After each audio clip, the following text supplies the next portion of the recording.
Thank you for joining us today. Hello and welcome to From Lansing with Love. I'm your host, State Representative Leslie Love.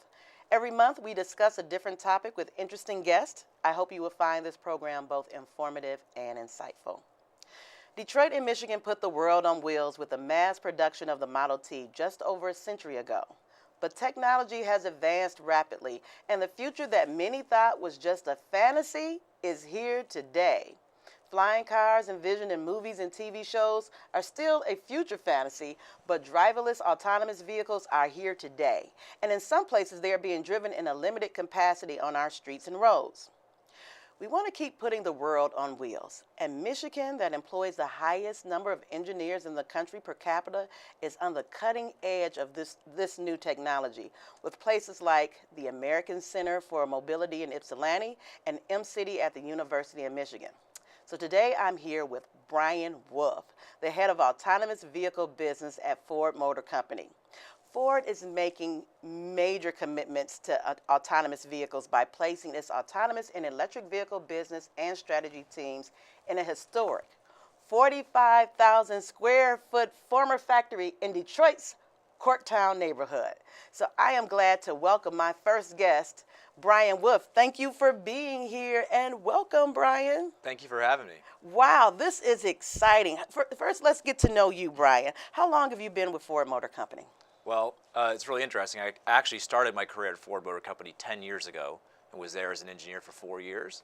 I then left and did a number of different things, and all the excitement that's going on in the automotive space brought me back to Ford about 2 years ago.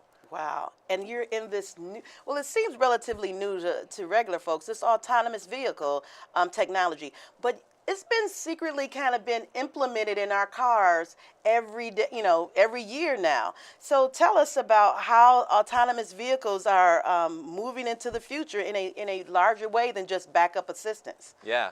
Actually, it's funny because Ford started working on fully autonomous vehicles about 10 years ago in the DARPA challenge. So we've been working on this for almost 10 years. And as you said, we've also been having it slowly come into vehicles, whether it be park assist or emergency braking and so forth. And now we are really focused on bringing this technology to the masses and to our cities. And so we have a full-fledged effort right now to do that in 2021, where we will be bringing a purpose-built autonomous vehicle to the public. Right. So why do we need autonomous vehicles? I mean, I've been driving like this. My first car was a stick shift, Brian. So now I won't have to shift the stick or control the steering wheel. So why is this important technology and we're moving so fast into it now? Well, I think, from our view, Ford started out as being very focused on providing mobility to the masses, and that was Henry Ford's vision with the Model T. And that was all about building an affordable product that people could bring home to their families and travel America. And same with autonomous vehicles. We think will open up the freedom of mobility to everyone, and not just people, but also goods. And so there are people right now who may not be able to afford a car. There are people right now who can't drive, say the elderly, and we believe this technology will open up that the mobility for them. At the same time, we're seeing a massive increase in goods deliveries. I'm sure we're all doing more things on Amazon, ordering things online, and that's bringing congestion to our cities. And so we believe that these autonomous vehicles will be much more efficient than having, say, a van go to every single door. We can actually aggregate demand and packages into a single vehicle and help eliminate some of that congestion. So we think there's a lot of benefits to cities from a mobility standpoint for just people, from a congestion standpoint, and then also the technology we believe will be safer than the human driver. So we think there's a lot of advantage there as well. Wow. So there's a difference between a commercial autonomous vehicle and the type that I would buy. So can you tell us if a regular citizen wants to go out and buy an autonomous vehicle, let's say next year or in 2020, Yeah. what can we expect kind of standard on autonomous vehicles? And then talk about the difference between that and a commercial, so those delivery trucks, what type of technology? Well, right now, the way the technology we rolled out is that it's going to be geofenced, meaning that it can only be operated in a mapped area. So we will go city by city and map the dense urban areas of a city, and those vehicles will be owned by Ford Motor Company, and you'll be able to hail one of those vehicles to get a ride. Personal ownership we see as being something further down the road. And that's because we want to make sure we have the technology right, we have control over the vehicles initially before we start putting them into individuals' hands. But eventually, you could see a world where this technology frees up your time in the vehicle. We talked about some of the advantages, but another big advantage is all of a sudden you don't have to drive. So you can do things like watch your favorite shows, you can do work, you can take conference calls. You've just freed up your commute, and that's exciting for a lot of people. I had the opportunity to drive an autonomous vehicle, and I guess for regular consumers, it's not quite ready for prime time with us because every time it would blink and say, grab the steering wheel. They wanted to know that I was still participating in the driving experience. It wasn't a situation where I can sleep my way through the commute. And so I'm wondering how long do we get there? Because I think part of it, I think, wow, great, someone else, the car is going to drive itself. I can read my text messages and emails on my way to work. So is that really the purpose of this, or is there another purpose for the autonomous use? Well, I think there's the advantage that we talked about, certainly the safety aspect of it, the relieving congestion, and then also you're getting back your personal time are certainly major reasons for doing it. The technology will be ready in 2021, where you'll be able to sit there and do all the things that you enjoy doing in the vehicle. So that is the timing, and that's what we plan to roll out that technology. So is Ford working also with artificial intelligence and the integration of that, and what role does that play in autonomous vehicles? Yeah, it's huge. It's a big piece of it. Essentially, we have found some of the best and brightest minds in the world to work on this technology for us, and that's the basis of it, because that's what's making the decisions for the vehicle to do things. And it does that by driving and learning. And so the car is constantly learning about its surroundings and getting better and better at driving. So it's important for us to drive the vehicles a number of miles so we can learn about all the edge cases, as well as we run the cars through simulations. So we can actually run the software through a computer world that represents a city and test that software to make sure that the vehicle is ready to handle all the different things that may come out in an urban environment. Wow. That sounds very exciting. Is there a scary part of all of this at all to you? You think, wow, the future is coming and you all got to be ready. Will it be affordable? Yeah, so our plan is to make it affordable. And by owning that vehicle within Ford Motor Company, we'll be able to share it amongst lots of people. And so there's a lot of people who can't afford to own a car, especially in city environments, so they have to pay for parking, insurance may be higher. Now all of a sudden, that AV can come and pull up and it can pick you up. You could pay a fare for that vehicle. And then it can go on to the next person. And because of that, there's a lot lower cost of ownership in participating in this type of network. Wow. Almost sounds like a different kind of Uber. So part of this connectivity, I guess, are cars talking to other cars, the vehicle itself collecting data and information. What's Ford's role in that data collection? Does this mean we have more satellites in the sky? How do we collect and protect that information about the individual vehicles and trucks that would be using this technology? Yeah, so the cars will be actively collecting information about all of its surroundings. So the cars will have cameras on it. It will have LiDARs, which is a special type of a laser sensor that can sense in 3 dimensions the objects around it. Our view is that our focus is really on trying to improve mobility for cities. And so we want to share that data with cities, and we want to help relieve congestion and help share things. You can imagine that these cars will know where every pothole is in every city. That's very valuable, right, to cities in terms of, hey, we can go, there's this big pothole right here. We need to go fix that pothole, right? So there's really good opportunity in how we can use that data to improve the overall city environment. Right. But is there a system in place to also, or we're working on protecting that data? Can my car get hacked? I mean, these are, when we create a new thing, I think there's also industry that surrounds it. Before, you had to go buy your own groceries, or maybe someone delivered your groceries and your milk to your house. Now we have lots of grocery stores, and now we have different companies that will go grocery shopping for you and bring your groceries to you. And now we have cars that can help you drive. Yeah. So, and there's that technology that's collected during that period, and how do you protect that technology? Yeah, absolutely. So cybersecurity translates itself right into the vehicle as well. And so we are very focused on that. in order for us to put these vehicles on the road, we have to be very comfortable with that. And so we're making huge investments in that area. Again, we're bringing in some of the best minds in that space to help us navigate that. And so when we launch this car, it will be good from a cybersecurity standpoint. Good. Right. Speaking of making cars, so Ford announced it is moving in the historic Corktown in this 45,000 square foot building.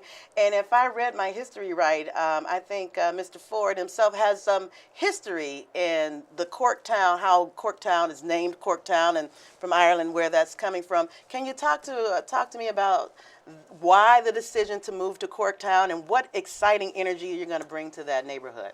Yeah, I think it's we're bringing some of our best teams there. So we're bringing both our electric vehicle team as well as our autonomous team to Corktown because we want to be part of that resurgence. We want to be part of the Detroit atmosphere, and because those technologies are going to be used in cities, we want our employees to be around cities, to see how mobility works in cities, and really get down there and understand it.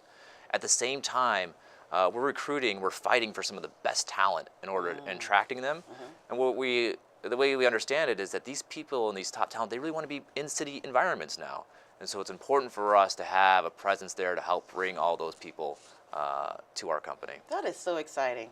It used to be last one out, turn the lights out in Detroit, and now everyone's rushing in. This is so exciting that you're bringing those jobs into the city of Detroit and really extra revitalizing that neighborhood.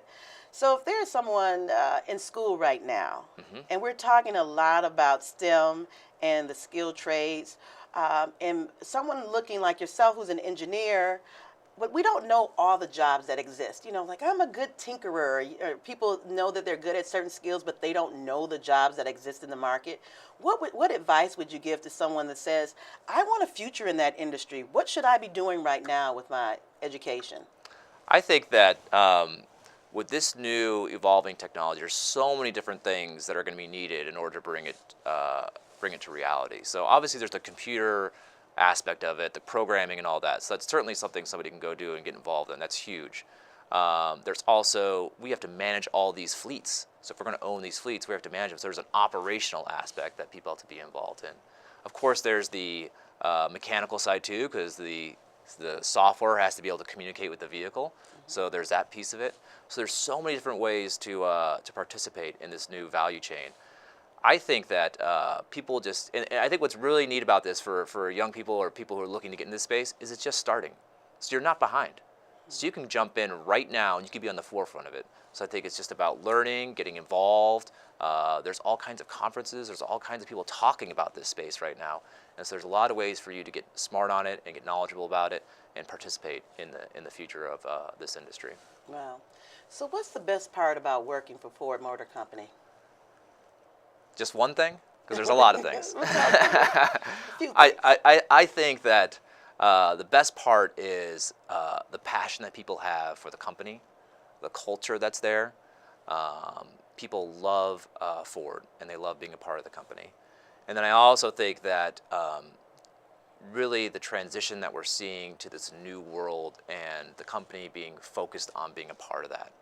And it's fun to be part of that and help try and change the company and shift its mentality to this new world.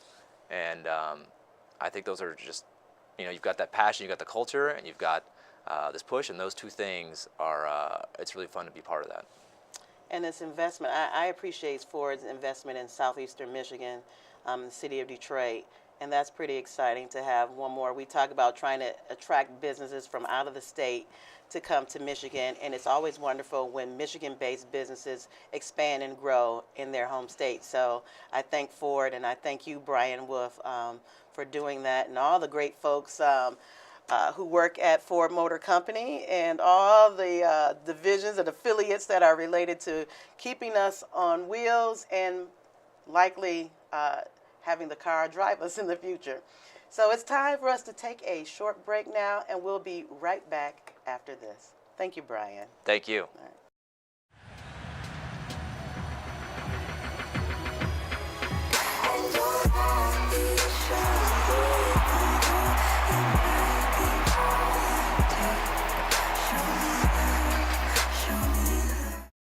Welcome back to From Lansing with Love. I am so excited now. We have with us today Seun Phillips, the director of Planet M, an informal public and private state coalition dedicated to making Michigan an international hub of mobility innovation. Thank you for being here with us, Mr. Phillips. This is so exciting. I want you to tell us about Planet M because I think Planet M is responsible for making all this mobility, autonomous vehicle innovation sexy and attractive to Michigan. How did Planet M get founded? What do you do? Where are you located? All right, thanks for having me here. So Planet M is an initiative with the Michigan Economic Development Corporation where big ideas and mobility are born. So the first year was all about branding.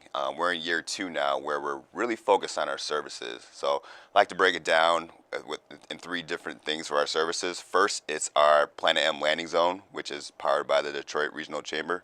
In partnership with us, and that is a space in downtown Detroit at the WeWork building, 4th floor, where VCs, startups, OEMs, auto manufacturers, and suppliers all coexist in the same space. So think about it like the center of mobility, downtown Detroit, Planet M landing zone.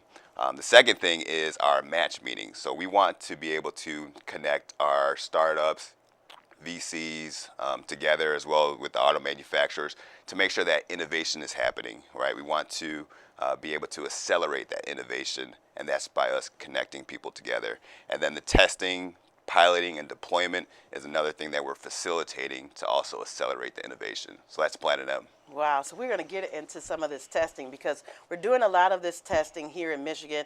I've had an opportunity to go to a test track. Okay. Very exciting things. But tell me a little bit about you and what's your background? Yeah, so my background, I'm an electrical engineer, so I went to the University of Michigan, and then I designed cell phones at Motorola and a lot within STEM education to obviously feed the talent pipeline. And then now I'm here with Planet M to work on autonomous and connected vehicles. Wow. So in Michigan, this connected vehicle piece, we have American Center for Mobility, MCD that's doing all the testing for this, and there's something, is that at Willow Run, the American Center? American Center for Mobility. And even there was talk about how we use the old airport on the east side of Detroit and doing some test runs. So tell us about the testing sites and why is it important? Yeah, so MCD is located in Ann Arbor. It's 32 acres. Think about it like a mock-up city, right? So people that have their technologies that they want to prove on a smaller scale, MCD is a great place to start at, where you're actually able to put your vehicles out in the field and see how it interacts with the traffic lights and the different shops, and it drives down the city. American Center Mobility is 500 acres, right? So think about it like the big brother. That way, it has 2.5 miles of highway loops. It has a tunnel. So as cars are going through the tunnel, we want to know how it's able to communicate because signals do bounce differently when you're enclosed in a tunnel. And that just opened up in December, where people have started, or companies have started to test, and it's one of 10 proving testing grounds in the United States. So that's a big deal that we have it here in Michigan, being the motor city. Yeah, so it is a big deal. And what makes Michigan a unique leader in the AV market space? What makes us a unique leader is that we have, so Michigan has the highest concentration of engineers, right? 6,600 graduate annually. 76% of research and development is done right here in Michigan. Michigan has 96 of the top 100 North American suppliers that are right here in Michigan. So when you think about the innovation that needs to happen and being able to connect the companies together and the technologies together, everything is in close proximity right here in the great state of Michigan. So that makes us a great partner for people to come in. We have the first in mobility patents and research projects. So this is the place to do it because as we have advanced technologies, the suppliers here, the auto manufacturers here, it just makes sense. Wow. So there has to be some infrastructure around this. I know we have testing sites, but just like my prior guest, Mr. Wolf, was talking about testing in limited areas on actual roads. So I imagine there has to be some connectivity between satellites in the sky. Is it trackers in the road? How do we move this from a test track to on the road? Is there some infrastructure that needs to be built around that, and is Planet M involved in that? Yeah, so you're talking about our smart corridors. So with the smart corridors, that's the Michigan Department of Transportation, which is a strong partner of ours. Their first project was I-96 and 696 between US 23 and I-94. So the smart corridors are very important because it's what allows the vehicle to communicate with the infrastructure. The infrastructure that's been put in place allows for cars to get messages, and for when you have vehicle to vehicle infrastructure, it needs the infrastructure that MDOT has put in place to be able to communicate.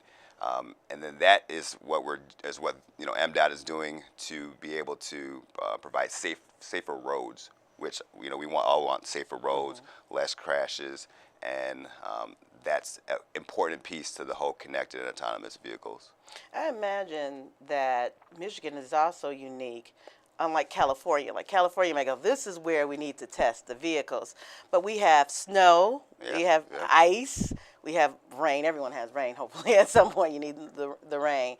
And then we have that freeze and thaw season where we have the potholes. And so being able to drive on those scenarios, what happens if you have potholes? What happens when the car can't see all the lines? Would you say that's an advantage that we have? Yeah, so if we're really going to get to the level 5 autonomous, which is completely autonomous driving, it's important that you test it in all the different case scenarios. And Michigan obviously has the 4 seasons, which makes this a very advantageous site to test the different vehicles. So, and having that at the test facilities as well as the 4 seasons, it makes this very attractive. Yeah. So has there been any conversation about trying this on campuses? And when I visit Michigan State or U of M, some of our larger campuses, they have a bus. But what if they had an autonomous bus or car system that took me from one end of campus where I have a class to the next end? Is there any conversation with our universities in that smart corridor? It's like you're just leading me into it. Good. Yeah, All right. so yeah, right. The University of Michigan is doing that right now. So it's geofence, which means that it's a route that has been determined. But today it's happening in terms of shuttle services that are being used on universities, as well as within different cities. City of Detroit being one of them. There's been some pilots with so May Mobility has done some pilots in the city to be able to take some workers in a geofenced area. So, Sean, let me ask you about this, because I think sometimes people may get intimidated or scared or worried about what all this autonomous vehicle business means. Does it mean me as the Uber driver or the truck driver, am I going to be out of a job in a few years? What do you say to the workforce? How should we be retooling and retraining and rethinking about this to not be intimidated by this technology, but to grow with it? Yeah, so I mean, technology is technology, right? So we advance our technologies as time progresses. So there's going to be new jobs that are going to be available. I'm thinking right now of a job opportunity, as we are developing this new technology, things that did not exist before. Someone's got to fix it when it breaks down. Exactly. So you're the engineer. Do you know of a part of the Planet M to think of, we have to prepare people to fix the cars, trains, trucks, or whatever that we're creating. If it breaks down, if it gets into a car accident, this is not a simple remove the bumper, place a new bumper on. There's sensors and cameras all around this. So that's a new opportunity, wouldn't you say? Yeah, that is a new opportunity. And I think with Planet M, we're trying to bring as many partners together, especially knowing that workforce is a huge thing, right? Just not even in Michigan, across the world, where you need to continue feed the pipeline, right, for the next generation and for people to have these particular skill sets. So, our role with the Michigan Economic Development Corporation is to make sure that we keep that in mind and that we're helping to facilitate those conversations, bringing in the right partners in place so that we're continually advancing what we need to do. So who are some of your partners at Planet M? And if I'm a business, if I'm a startup, can I just show up on your door and say, hey, I need some help. I want to get into this market. How does someone interface with Planet M? Yeah, so I'll start with our big partners, Michigan Department of Transportation, the Detroit Regional Chamber, all the different economic development organizations. In terms of startups, we look for the startups that are what we call like well established in terms of, at the very least have a business plan, have proven technology, and if they go to theplanetem.com, they can sign up to be a startup. And then we have our advisory and review board in terms of the companies that are looking to get in. As of today, we have over 13 startups that are within the space, and we're continuously growing at a rapid pace. Are you an incubator as well, or you just take established? So don't look at us as an accelerator, or it's a place where startups can. It's a co-working space. So imagine a startup coming in, they have desk, right? So we reduce the cost for what it costs per desk, and they're able to work in that space. And we provide different professional services through our partnerships. We have what we call mobility curated events, where based on what the community and the companies want, we put together mobility events around their needs. So it's an ecosystem of mobility that's all within downtown at the WeWork building, Merchants Row. Okay. Well, I think it's very special that you are operating in this space at this particular time, and very unique. In my capacity as the minority chair of workforce and talent, and I sit on the Michigan STEM Council, and oftentimes I'm the minority in the room, and you are occupying this space at this time, and it's wonderful to see your face in this. What do you say to young people or not so young people who go, how do I get into this space? How did Mr. Phillips break into this business? Yeah, I think education, of course, is important. I think, so I've worked with students in the past as well where, and around the STEM education, and they're working on robotics, right? So when you think about the car, robotics is a key element to it. And they're doing robots and automated cars on a smaller scale. They have to go through a particular obstacle, which is, you can relate that to how autonomous cars are working because you're using sensors, you're able to understand the mathematics behind it. So for a student, science and math, it's an important field. Get involved with STEM, understand the intricacies of the programming and how just autonomous cars work on a smaller scale.